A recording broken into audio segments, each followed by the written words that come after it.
Olá, professores, olá, estudantes. Estamos de volta agora com a nossa próxima aula, né? Nossa unidade curricular está tomando a forma de uma educação profissional, não é mesmo, professora? Ed, isso é super importante para que eles possam verificar, na verdade, se essa seria talvez uma profissão que eles quisessem seguir, não é verdade? É isso mesmo. Então, vamos partir para o conteúdo da nossa aula de hoje. Vamos lá. Objeto de conhecimento, segurança na internet. Detalhamento. Atitudes para se manter seguro. Login, logoff e logout. Senhas seguras, downloads e cadastros em sites. Crimes na web. Fake news, cyberbullying, sexting, stalking e pornografia de revanche. Então, vamos à nossa aula de hoje? Vamos! Vamos lá!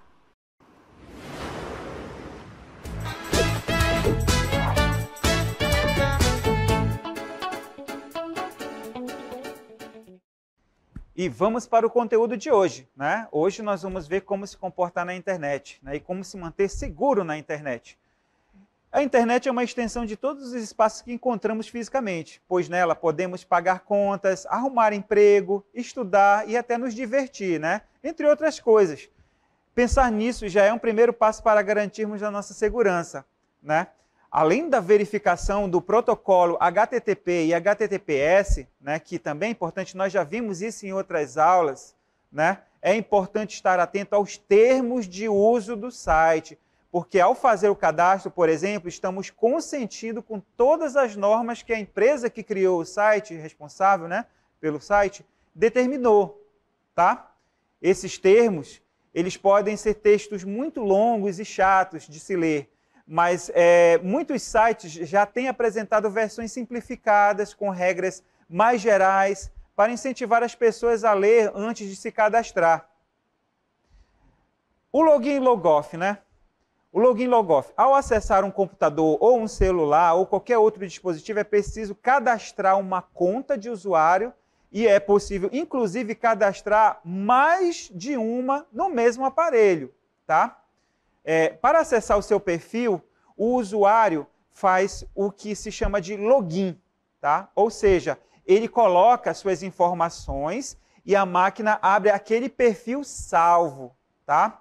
Quando você sai do perfil, está fazendo o que se chama de logoff. Então, login você vai entrar para acessar o seu perfil e logoff você vai sair desse perfil, tá? Nos dispositivos mais modernos, é possível bloquear com a biometria, reconhecimento facial, a íris, ou ainda um PIN, né? O PIN é um códigozinho que você cadastra, né? Às vezes, geralmente são 4 dígitos, né? E você coloca esse PIN, um código a mais, né? Que impede de qualquer outra pessoa abrir o aparelho e operar sem o seu consentimento, tá? A conta de usuário garante privacidade a cada pessoa que utiliza, pois não consegue ver o que o outro faz. Além de que os aplicativos, arquivos, área de trabalho ficam organizados de maneira como cada um preferir, sem ter que disputar o mesmo espaço, tá? Vamos seguir então? Downloads. O download de um arquivo, que é a ação chamada de baixar, né? É a transferência deste arquivo da internet para o seu dispositivo. Você pode fazer download de arquivos vindos de anexos dos e-mails, como a gente viu na aula passada, links de sites, e podem ser apenas arquivos de leitura, por exemplo, jogos, programas, entre inúmeras possibilidades. Ao fazer o contrário, ou seja, passar de seu dispositivo para um lugar da internet, você está fazendo um upload, ou seja, você está subindo o arquivo. Então, baixar é download, upload, subir. Tá ok? Vamos para algumas dicas do nosso colega, nosso amigo Ribeirinho. Dica número 1. Ao baixar instaladores para programas, confira na fonte principal o site oficial da empresa. Verifique se o endereço está correto e se a empresa ou o site é conhecido. Vamos para a dica 2? Evite baixar de sites que não exibem informações completas sobre os arquivos. Confira se ele é seguro. Vamos para a dica 3. Fique atento aos programas que vai baixar, pois muitos sites acabam embutindo em um mesmo download outros programas indesejados e até maliciosos. Todas as vezes que uma janela se abrir, leia atentamente antes de sair clicando e confirmando qualquer informação. Tá? Ali você pode estar justamente aceitando ele instalar no seu computador. Vamos para a dica 4. Verifique se o site deixa você escolher quais programas quer baixar e faça o download apenas dos arquivos principais e necessários. Tá? Vamos ver como é que se fazem os cadastros nos sites. Praticamente todos os serviços prestados por sites de internet exigem um cadastro que requer no mínimo um nome e um e-mail do usuário. Sempre verifique se o site é seguro, né? Lembra do protocolo HTTPS. Antes de compartilhar qualquer informação, nunca insira dados de cartão de crédito ou senhas bancárias sem ter a certeza da reputação do site. Ao fazer cadastros, tenha em mente que os sites nunca entram em contato pedindo senhas e se receber ligações ou e-mails com esses pedidos, não compartilhe, tá? Isso a gente viu também na última aula, ok? Vamos ver como funcionam os crimes na web. Crimes na web, entenda o que são e como evitar. Crimes na web podem ser também chamados de crimes cibernéticos ou cybercrimes, termo vindo do inglês cybercrime.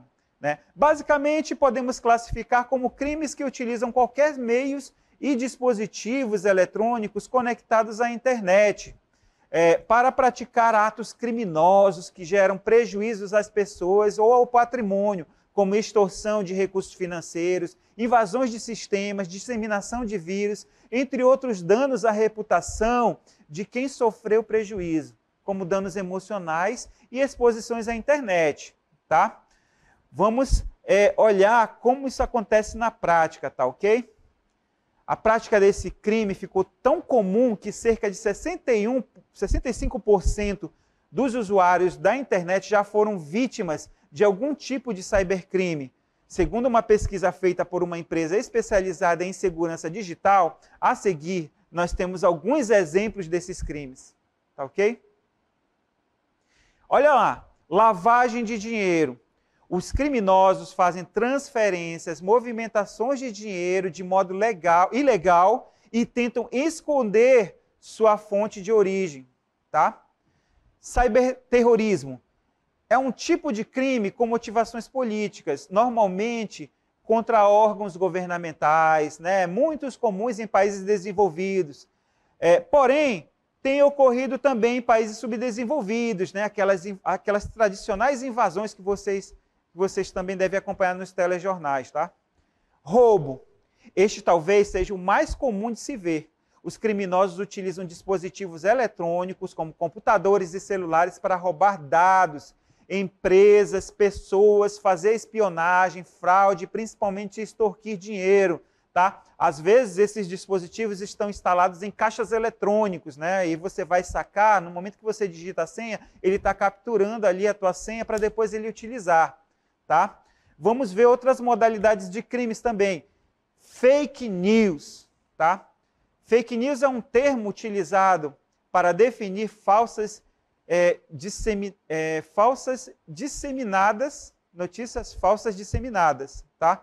Em quaisquer meios de comunicação, como televisão, rádio, internet, mensagens e até mesmo em conversa informal entre pessoas. Né? Esse termo parece ser algo recente, porém, existem registros de que ele era usado desde o final do século XIX, isso é só uma curiosidade. Tá? Mas como as fake news se popularizaram? Né?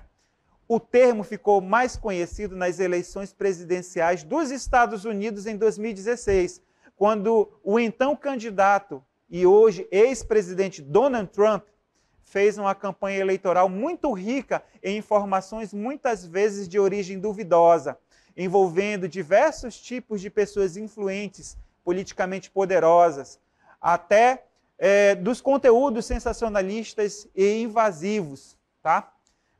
Coincidentemente, essa prática também elas se tornam mais frequentes quando está perto desses eventos, como as eleições, né?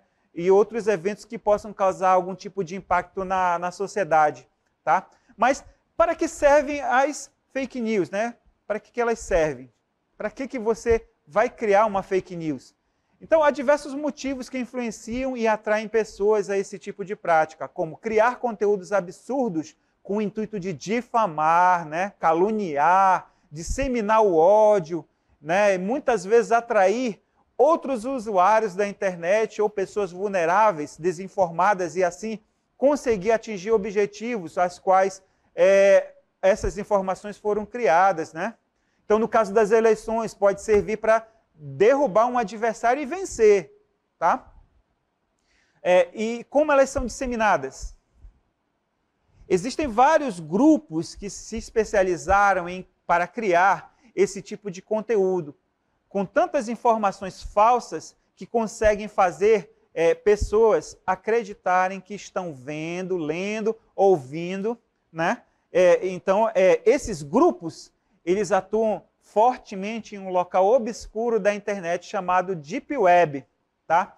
No qual os acessos não são abertos para a população em geral. Essas pessoas criam robôs que fazem varreduras e buscas pela internet para observar quais informações as pessoas procuram, para então disseminar links nas redes. Só um momentinho agora que eu vou fazer uma observação, tá? Essa Deep Web e essa Dark Web, elas são justamente uma parte da internet que a gente pode dizer assim, existe isso? Existe. É uma parte restrita, mas restrita no seguinte sentido. Um grupo de pessoas criou essa área e eles controlam as pessoas que entram e saem dessa área, que podem acessar essas informações. Lá são capturados, os dados das pessoas que são capturados nos golpes, são colocados lá à disposição desse grupo de pessoas, desse grupo fechado. Por isso que é chamado ali de Dark Web ou Deep Web. Deep Web, ela é uma área restrita grande, a Dark Web é uma área restrita, porém bem pequena, né? Ali só mesmo as pessoas de alta confiança dos criminosos podem acessar, eles liberam. A polícia consegue se infiltrar, ela consegue conhecer algumas pessoas e assim ela vai investigando aos poucos, pensar que não, ela se faz por um criminoso para poder fazer parte do grupo e assim ela consegue destrinchar vários criminosos, tá? Bom, é assim que eles se escondem. As fake news, elas são às vezes criadas lá dentro desses grupos e depois elas são disseminadas por meio de robôs, né, programas que vão fazer essa disseminação, tá?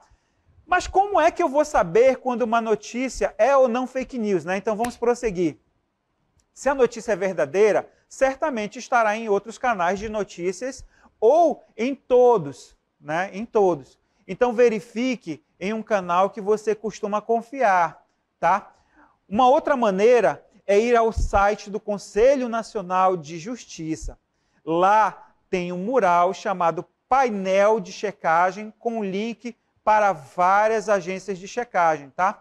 Esse QR Code que vocês conseguem ver aí é exatamente do Conselho Nacional de Justiça, tá? O anterior leva para um site onde você consegue visualizar outras páginas especializadas em identificar e disseminar também o que é fake news. Então, ela não dissemina fake news, ela dissemina se ali é ou não uma fake news. Tá? Então, lá você consegue ver também. Tá? Por questões éticas, nós não vamos ensinar vocês a como produzir uma fake news. Tá? Okay? A gente está ensinando vocês a como identificar as fake news, essas notícias falsas. Tá bom? Vamos agora partir para um outro crime chamado cyberbullying. Cyberbullying é toda ofensa ou ato que tenha por finalidade prejudicar terceiros por meio de julgamentos imorais ou quaisquer formas que busquem rebaixar a imagem de alguém, tá? Basicamente, o cyberbullying é o bullying, tá? O bullying que todos nós conhecemos também, bastante polêmico, né? Só que a diferença é que ele é por meio das tecnologias, ele é feito ali num grupo de mensagens, onde todo mundo ali vai malhar, por exemplo, uma pessoa que está naquele grupo, né? Então, é como se as redes sociais e outros meios de comunicação, né, jogos também, estivessem reunidos ali e escolher uma pessoa para fazer esse tipo praticar esse tipo de crime, tá? Então, geralmente nessas redes mais sociais, mais feitas de grupinhos na escola, grupinhos no trabalho, grupinhos nos jogos, é onde ocorre o cyberbullying ali, mas é crime, tá? Como que nós devemos combater o cyberbullying, tá? O que se deve fazer nessas situações? Primeiramente, é procurar a ajuda de alguém em que se tenha mais confiança, tá? Como algum amigo mais próximo, um familiar, na escola, é possível procurar um professor ou algum conselheiro, um adulto com o qual a pessoa se sinta mais confiante, né, para relatar o ocorrido, para que se coloque o fim nesse cyberbullying. É extremamente importante saber identificar e denunciar, tá? Ter coragem também para expor essa situação que é bem constrangedora, né? Mostrando que são práticas inaceitáveis e repugnantes. E caso tome proporções mais graves, as autoridades policiais devem ser acionadas, tá? Uma informação importante: a legislação que trata sobre esses assuntos é relativamente nova, pois é a Lei 13.185, que institui o Programa de Combate à Instituição Sistemática, que é o bullying e cyberbullying, em todo o território nacional. Ela foi criada em 6 de novembro de 2015. As instituições, tanto privadas quanto públicas, que mantêm ativas páginas e endereços eletrônicos, devem ter a obrigação de manter em conformidade com a Lei 12.965, de 23 de abril de 2014, quando foi estabelecido o Marco Civil da Internet e demais legislações aplicáveis, tá? A gente vai ver agora, olha só, o cyberbullying é muito sério, tá, gente? É tão sério quanto o bullying, ele é um crime gravíssimo, tá, ok? Então, ele deve ser combatido. A gente vai ver uma outra modalidade de crime também, chamada sexting, tá? Bem polêmico. A definição dessa palavra, de origem também inglesa, é a junção de duas palavras, sex e texting. Sexo e ação de enviar mensagens de texto. Ou seja, basicamente esse termo se refere ao ato de enviar mensagens de conteúdo pornográfico erótico entre as redes sociais ou aplicativos, tá? E o envio desse tipo de mensagem, né, de teor sexual, dentro de uma relação afetiva, ele é muito comum, né? Agora, quando se trata de uma relação adulto e adolescente, adulto-criança, aí evolui para um outro tipo de crime, tá? Que a gente também vai falar, né? Isso aí é muito complicado, tá?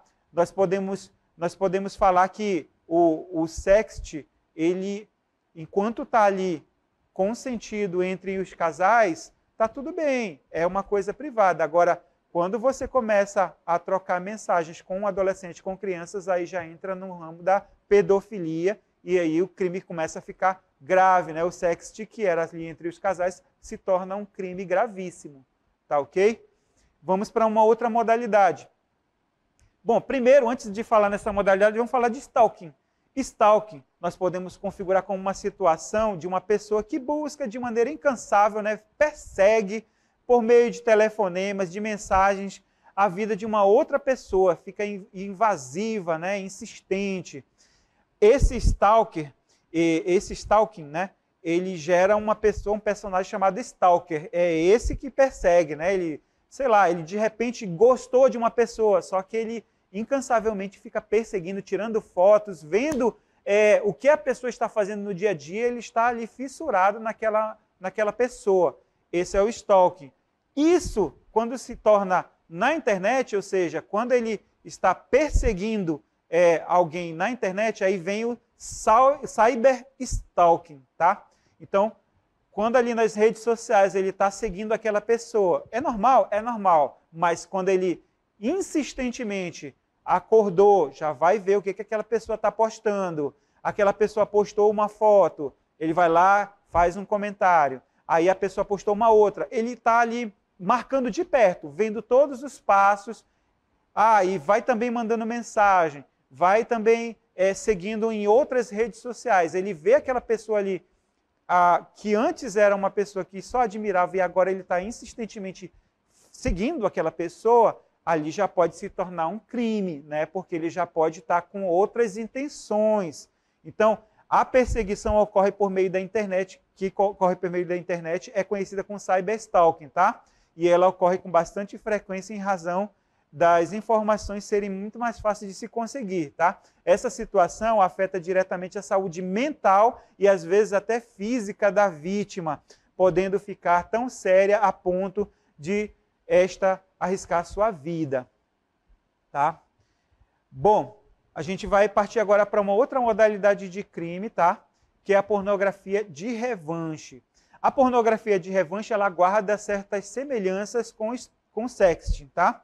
Então, pornografia de revanche. A pornografia de revanche nada mais é do que compartilhar conteúdo pornográfico alheio sem autorização da vítima de modo público ou privado. É mais comum acontecer no contexto de relacionamentos e intimidades, tá? Então, assim, voltando lá no sexting, né? O sexting é troca de mensagens, né? Aquela troca de mensagens de conteúdo sexual, mas entre casal tudo bem. Aí quando entra um outro personagem, que pode ser uma criança, pode ser um adolescente, pode ser até uma mulher também, e se ela se sentir molestada com essas mensagens, aí se torna crime, tá? E a pornografia de revanche, ela tem mais ou menos esse contexto, né? Ela é motivada pelo quê, então? Então imagina, enquanto você está ali no casal, você está trocando mensagens, você vai e termina o relacionamento. Então, o que vai motivar a prática do crime da pornografia de revanche? Um deles é a vingança de alguém querendo causar danos à honra ou até mesmo estelionato, né? Ameaçando e forçando a vítima a pagar certa quantia em dinheiro para que sejam retiradas as publicações. Então, assim como pode ser uma chantagem de um casal que terminou, pode ser um criminoso que conseguiu por meio da internet, conseguiu aquelas fotos do teu celular ou de uma rede social e agora ele está está pedindo dinheiro para ele não divulgar abertamente. Senão, o que acontece? Se ele divulgar abertamente, você vai acabar também sofrendo outros tipos de crimes, né, como cyberbullying também, certo? E você não vai querer as suas fotos sejam expostas desta forma, certo? Então, pornografia de revanche é um crime seríssimo e ele é um crime que é muito utilizado muito conhecido no mundo dos famosos, tá?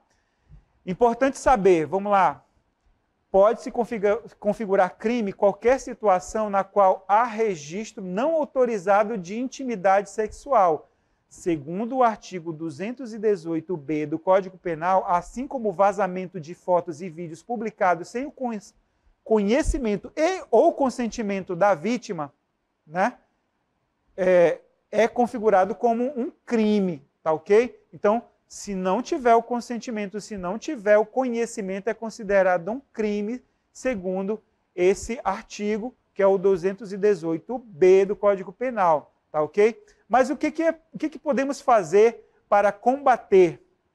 Tá? Separe os materiais que comprovem o crime, né? Os prints, boletos, falsas fotos, outros documentos, né? Pois são necessários para que as investigações possam ser iniciadas. Tá? Aí nós temos o endereço virtual da Delegacia Virtual da Polícia Civil do Estado do Amazonas, tá? O telefone também, você pode acessar, lá você pode abrir um boletim de ocorrência também, lá você vai ter outras informações relacionadas a todos esses crimes, né? Você vai ter também como se comportar em cada uma dessas situações, vão ter orientações, tá ok? Também você pode abrir um boletim de ocorrência na Delegacia Virtual do Ministério da Justiça e Segurança Pública, tá? E tem esse QR Code que leva direto para lá, né? Onde você pode também já fazer o BO, lá tem todas as orientações, o passo a passo, tá?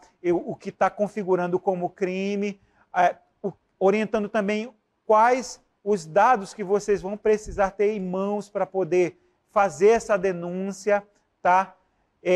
Vai ter um delegado virtual também que vai analisar o teu caso e ele vai também acionar as investigações, tá? Então você vai estar de uma certa forma assistida para que você possa ter essa tua situação revertida, tá ok? Bom, hoje a aula ela foi bastante polêmica, né? A aula foi relacionada a principalmente fake news, sexting, stalking, tá? Todas essas modalidades vocês percebem que tem uma pequena diferença, um limiarzinho que fazem com que elas se tornem crimes, né? Então, assim, o stalking pode ser um seguidor simples, mas que de repente ele pode, por questões pessoais dele mesmo, ou então até por uma questão de saúde mental, se tornar um perseguidor mais acirrado e vai seguir teus passos, ele vai fazer com que você se sinta constrangida ou constrangido, né, por todas as reações que ele vai ter. De repente você está ali conversando com a tua família e ele está ali passando ali na frente, porque ele viu que você postou no seu celular, o seu status, uma foto de que você estava na casa da tua família. E ele já sabe onde é a casa da tua família. Então ele vai para lá e vai ficar ali na frente, vendo que horas que você vai sair para ver quais são os seus próximos passos. E aí, lembra das primeiras aulas onde a gente lembrava para vocês, cuidado com o que vocês postam nas redes sociais, né? Não seriam somente as fotos de cunho íntimo, né? Totalmente pessoal, mas se você der pistas de onde você está, de onde você vai estar, podem ter pessoas que seriam cyberstalkings, né? E poderiam estar te seguindo, poderiam estar vendo todos os seus passos para que ele possa, de repente, quem sabe, cometer um crime, né? E precisa ser analisada essa situação. Então, o cyberstalking é um crime e ele precisa ser combatido também, tá? E a pornografia de revanche, onde a gente mencionou aqui que os artistas, eles eram os mais afetados, Hoje, a gente percebe que pessoas de nível aquisitivo financeiro, vamos dizer assim, médio, né, já estão sofrendo também esse tipo de crime, né? A pornografia de revanche. Tem o seu celular roubado, as fotos íntimas vazadas, no caso, se ele não receber uma determinada quantia em dinheiro. Então ele começa a te extorquir, começa a te ameaçar. Se você não me der uma determinada quantia em dinheiro, eu vou pegar e vou divulgar essas fotos na internet. E aí a sua vida vai acabar, né? Então vamos começar a combater essas situações, tá bom, pessoal? Essa era a aula de hoje, tá? Um conteúdo bem interessante, mas bem instrutivo, tá? Cheio de dicas.